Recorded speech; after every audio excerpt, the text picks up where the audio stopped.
Friends, Gaurishankar serial ತುಂಬಾ ಅದ್ಭುತವಾಗಿ ಮೂಡಿ ಬರ್ತಾ ಇದೆ. ಇವತ್ತಿನ ವಿಡಿಯೋ ಇಷ್ಟವಾದರೆ, ಹಾಗೆ ನೀವೇನಾದರೂ ನಮ್ಮ ಚಾನಲ್ನ ಫಸ್ಟ್ ಟೈಮ್ ನೋಡ್ತಾ ಇದ್ರೆ ಪ್ಲೀಸ್ ಸಬ್ಸ್ಕ್ರೈಬ್ ಮಾಡ್ಕೊಳ್ಳಿ. ಹಾಗೆ ಡೈಲಿ ಅಪ್ಡೇಟ್ಸ್ಗೋಸ್ಕರ ನಮ್ಮ ಚಾನಲ್ನ ನೀವು ತಪ್ಪದೆ ಸಬ್ಸ್ಕ್ರೈಬ್ ಮಾಡ್ಕೊಳ್ಳಿ ಅಂತ ಹೇಳ್ತಾ, ಇಲ್ಲಿ ಗರಿಷ್ಮಾ ಮನೆ ಬಿಟ್ಟು ಹೋಗಿರೋದ ಕಾರಣದಿಂದ ಅವ್ರ ತಂದೆ ತಾಯಿ ಇಬ್ಬರು ಕೂಡ ತುಂಬಾ ಗಾಬರಿಯಿಂದ ಅವಳನ್ನು ಎಲ್ಲ ಕಡೆ ಹುಡುಕ್ತಾರೆ.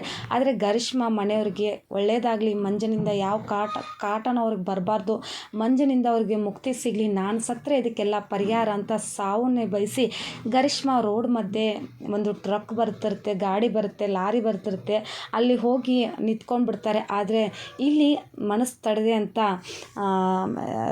ನೋಡ್ಬೋದು ನಾವು ಗೌರಿ ಮತ್ತು ಶಂಕರನ. ಗರಿಷ್ಮಾ ಏನೋ ಹೇಳೋಕ್ಕೆ ನಾ ಇವಾಗಲೇ ಗರಿಷ್ಮಾ ನೋಡಬೇಕು, ಗರಿಷ್ಮಾನೇನಾದರೂ ಅವರೇ ಬಂದು ಕಾಪಾಡ್ತಾರೆ. ತುಂಬ ಕುತೂಹಲಕಾರಿ ಸಂಚಿಕೆ ಆಗಿದೆ. ಮುಂದಿನ ತುಂಬಾ ಕುತೂಹಲಕಾರಿ ಸಂಚಿಕೆಯಾಗಿ ಮೂಡಿ ಬರಲಿದೆ. ಈ ವಿಡಿಯೋ ನಿಮಗೂ ಕೂಡ ಇಷ್ಟವಾದರೆ ಪ್ಲೀಸ್ ಲೈಕ್ ಮಾಡಿ. ಹಾಗಿದ್ರೆ ಗರಿಷ್ಮಾ ಗೌರಿಗೆ ಎಲ್ಲ ಸತ್ಯನ ಹೇಳ್ತಾರೆ, ಮಂಜನ್ಗೆ ಒಂದು ಗತಿ ಶಂಕರ ಕಾಣಿಸ್ತಾರೆ. ತುಂಬ ಅದ್ಭುತವಾಗಿ ಮೂಡಿ ಬರಲಿದೆ ನಾಳಿನ ಸಂಚಿಕೆ. ವಿಡಿಯೋ ಇಷ್ಟವಾದರೆ ಪ್ಲೀಸ್ ಲೈಕ್ ಮಾಡಿ, ಸಬ್ಸ್ಕ್ರೈಬ್ ಮಾಡಿ. Thank you.